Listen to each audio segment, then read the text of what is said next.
देख रहल बानी BMN सारण। आज महाराजगंज के लोकप्रिय सांसद श्री जनार्दन सिंह सिग्रीवाल जी के एकमा में तिरंगा यात्रा रहल। तो माननीय सांसद जी से मणिपुर सहित माझी विधायक के विवादित बयान पर भी चर्चा हुई। ऐसे रहुआ न्यूज में बनल रही। यह दे करके श्रीमद् भागवत की पुस्तकें दे करके उनको सम्मान कर रहे हैं। उनको भी लगे कि नहीं, मेरे दादा बाबा परदादा मेरे पूर्वज भी एक स्वतंत्रता सेनानी थे। वही एक याद को हमेशा नमन करना है, याद को नमन करना है, क्योंकि यह देश को दुनिया के मानचित्र पर सबसे ऊंचा ले जाना है। यह भारत विश्वगुरु के राह पर आगे चल पड़ा है और हमें विश्वगुरु के रूप में स्थापित करना है। तो इसके लिए भारत के 144 करोड़ लोगों का समर्थन, सहयोग और उनका साथ चाहिए। और इसीलिए प्रधानमंत्री जी का मिशन भी है सबका साथ, सबका विकास, सबका विश्वास और सबका प्रयास उनका मिशन है। और मिशन के तहत ही यह काम आज़ादी के दीवानों के लिए, हर घर तिरंगा के लिए, जिस तरीक़ा से अभी छोटे बच्चे के भी बारे में, इसके पहले लोगों को ये लगता नहीं था कि भाई तिरंगा, लेकिन इसके पहले जो हर घर तिरंगा हुआ, हमें लगता है कि तिरंगा मिला नहीं कहीं। पोस्ट ऑफिस में तिरंगा मिला है। हर लोग चाहे, उनके मन में भारत के प्रति तो सम्मान होना चाहिए। तिरंगा का सर सेलिंग चलने लगा, एक तिरंगा मैंने यह उनको सम्मान का भाव तो उनके मन में होना चाहिए तिरंगा के लिए। अब देख रहे हैं कि स्टेशनों पर तिरंगा, बड़े तिरंगा, पहले यह नहीं होता था। जो आज कर करके देश के प्रति जो सम्मान है, शहीदों के प्रति असली सम्मान है, और यह सम्मान सिर्फ और सिर्फ मिशन से संभव है। आज़ादी का अमृत महोत्सव चल रहा है। अमृत महोत्सव 75 वर्ष आज़ादी के हो गए, लेकिन यह किसी ने कभी करने का काम नहीं किया। और अभी आज़ादी के 1 साल 15 अगस्त 2022 से 2023 तक यह अमृत महोत्सव चला। अमृत काल शुरू होगा। यह माने आज़ादी के 100वां साल तक चलेगा और 2047 तक दुनिया के मानचित्र पर सबसे विकसित देश के रूप में भारत बन जाए। वह उसके दृष्टि में और उसके कड़ी में एक मजबूत, या समझी कि मील का पत्थर है। हम उनको याद कर कर, नमन कर कर के देश को मजबूती दिलाना चाहते हैं, देश को वहाँ बढ़ाना चाहते हैं। और हमने बढ़ा करके दिखाया भी। जब 14 में जब देश की जिम्मेवारी देश के लोगों ने नरेंद्र मोदी जी के हाथ में दिया, तो अर्थव्यवस्था की दृष्टि से यह देश बहुत पीछे पायदान पर खड़ा था और आज यह 5वें पायदान पर खड़ा हो गया है। और नरेंद्र मोदी जी ने लोकसभा में 10 तारीख को भी कहा है उन्होंने कि अगले टर्म में, माने 24 का बाद जो टर्म होगा, वह देश के तीसरी अर्थव्यवस्था में एक भारत भी होगा। दुनिया के अर्थव्यवस्था जो बनेगी, तीसरी में एक भारत भी आ जाएगा। यह समान बात नहीं है, समान सोच से संभव नहीं है। और आज इसी का देन है कि जिस रोड पर बैठे हैं, जिस रोड पर आगे चल रहे हैं, रोड गांव और शहर में डिफरेंस कम हुआ है, ये सब नरेंद्र मोदी का देन है। किसी ने सोचा नहीं था। वैसे गड्ढा रोड पर चल रहे थे लोग, अपने भले नाम पुजवाने के लिए कर लेने की। जन्म भी नहीं हुआ था तब से ये प्रयास के बाद ये रोड बना है।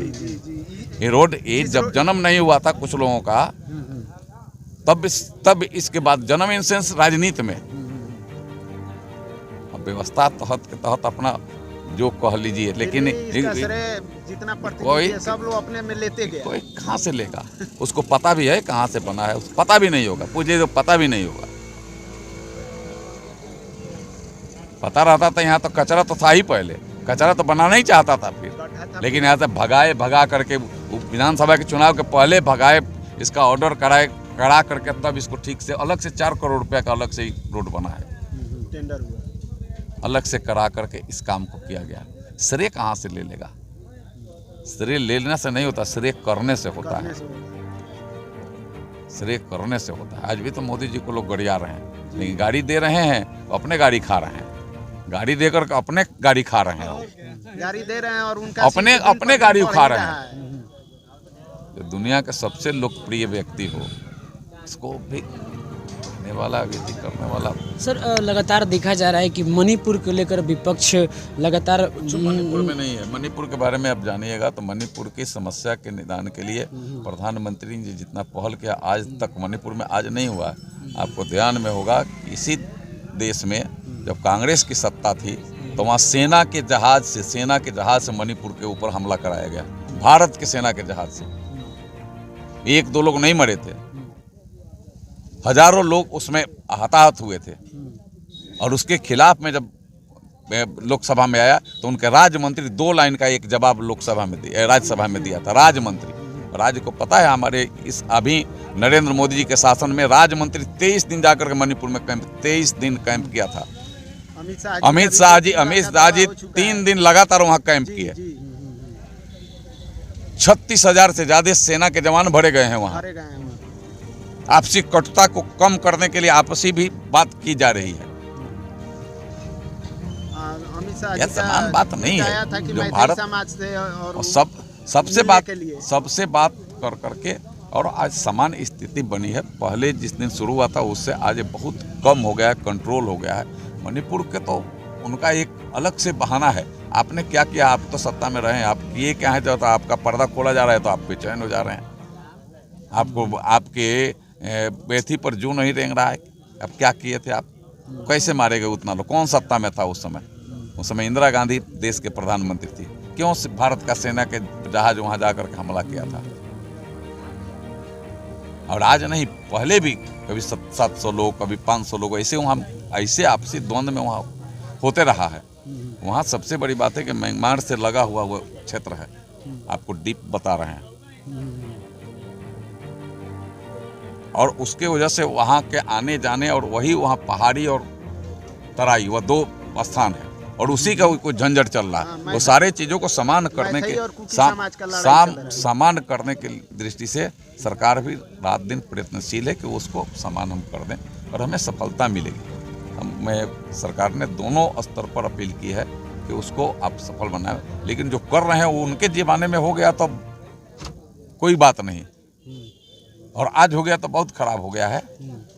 और आज हुआ है तो उसको तत्क्षण हमने कहा कि उनके ज़माने में जब हुआ तो एक राज्य मंत्री उनका जवाब, और मेरा राज्य मंत्री 23 दिन जाकर वहाँ कैंप कर रहा था, जिस दिन से जैसे जानकारी मिली। और वहाँ एक छोटी सी घटना घट गई, एक कोर्ट का वजह से कुछ ऐसे बात आ गया जिसकी वजह से हो गई इसी बात ना, तो वहाँ अमन चैन शांति था। लगातार वहाँ डीजीपी बदले गए, वहाँ चीफ में सेक्रेटरी बदले गए, वहाँ से अलग से भारत सरकार का एक एडवाइज़र वहाँ से नियुक्त कर बैठाया गया है, और सारे वजह से यह सारे समान स्थिति बनाई गई। और बीच का एक बॉर्डर टाइप का बना दिया, दोनों बीच के थे में सेना जवान का गश्ती हो रहा है, इधर उधर का ये सब न हो रहा। आप इधर देखे होंगे कि अब न के बराबर है। अच्छा, इसमें सर 45 दिन के बाद वीडियो वायरल करने के यही सब पीछे यह सब जांच हो रहा है, यह सब जांच हो रहा है, सब उसका जांच अलग चल रहा है कि आखिर इतने दिनों के बाद क्यों वीडियो वायरल किया। यह तो विषय एक अलग बना है, उसको तो ये तो जांच का विषय, बड़ा विषय है। सर, आप पे हमला होता है, बिहार की निरंकुश सरकार आप पे हमला करती है, जबकि आप बोलते हैं कि मैं सांसद हूँ, लेकिन लगातार सरकार की निरंकुशता इस प्रकार से बढ़ गई है कि एक लोकप्रिय सांसद को भी बिहार सरकार के एक पुलिसकर्मी पीट दे रहे हैं। बिहार सरकार के पुलिसकर्मी को एक ही काम है, शरीफ लोगों को तंग करना, शरीफ लोगों के ऊपर लाठी गोली चलाना, और चोर और उचक्के से गले मिलाना। यहीं चले जाइए, बालू शराब में प्रशासन मस्त है, सरकार मस्त है बालू शराब में, और शरीफ लोग पकड़े जा रहे हैं। तो इस सरकार का ही अभी काम एक ही रह गया है, सरकार पूरा अपना विश्वास खो चुकी है। यह सरकार के प्रति लोगों का कोई विश्वास नहीं रह गया, क्योंकि जितने आप देखिए, एक नहीं है, अनेकों बातें। उस समय तो पार्टी का निर्णय था, राज्य के शिक्षकों पर, राज्य के किसान सलाहकारों पर, राज्य के सरपंचों पर, राज्य के अलग अलग संगठन से राज्य के बेरोजगारों को 10 लाख लोगों को नौकरी देने की बात थी उस पर।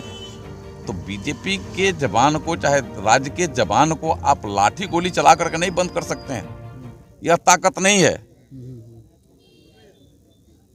और खास करके बीजेपी के तो सवाल ही नहीं उठता है कि उसके जवान को बंद कर दें, लेकिन किसी के जवान को लाठी गोली से आप बंद नहीं कर सकते हैं। अगर उसमें सत्यता है तो सत्यता तो कही ही जाएगी, सत्यता तो स्वीकार करना पड़ेगा। आज या कल आप बिना स्वीकार किए कोई उपाय नहीं है। सर, माले की एक विधायक के द्वारा स्टेटमेंट दिया जा रहा है जमीनी प्रथा और मालिकाना को लेकर के, आज भी ये कायम रखना चाहते हैं, तो इस बयान को आप कैसे देखते हैं? सब गलत है, ये सब गलत, यह गलत बयानी है। ऐसे बयान कर करके समाज को तोड़ना नहीं चाहिए, समाज को जोड़ने की आज स्थिति है। समाज को एक सूत्र में बांध कर करके ही हम राज्य, देश और समाज को मजबूत बना सकते हैं। हम आपस में लड़ा करके मजबूत कभी नहीं बना सकते हैं। अच्छा सर, आज उप मुख्यमंत्री का सर आशा कार्यकर्ताओं का मानदेय 2500 रुपया मानदेय आगे, इसको आप सब कैसे देखते हैं? लेकिन यह मैं अब कहूँगा कि इतने दिन लंबे तब क्यों चले यह आंदोलन? आपके आज क्यों आपकी आँख खुली? आज के कान में आज क्यों यह आवाज़ गई? या पहले क्यों नहीं गया? इतना दिनों में जो समाज और राज्य का जो बर्बाद हुआ उसका भरपाया कौन करेगा? 40 दिन के बाद कौन करेगा?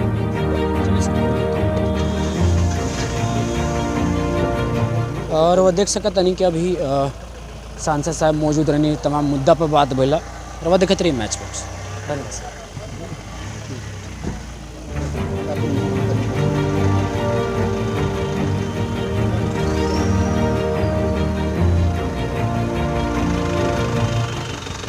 रउआ देख रहा बानी BMN न्यूज सारण। अभी सांसद सिग्रीवाल जी से बहुत सारा मुद्दा पर बातचीत भइल हवे एकमा ब्लॉक वाला रोड में। तो ये चीज़ के रउआ लोग के कैसन लागल है, ये चीज़ के बताएम लोग कमेंट करके।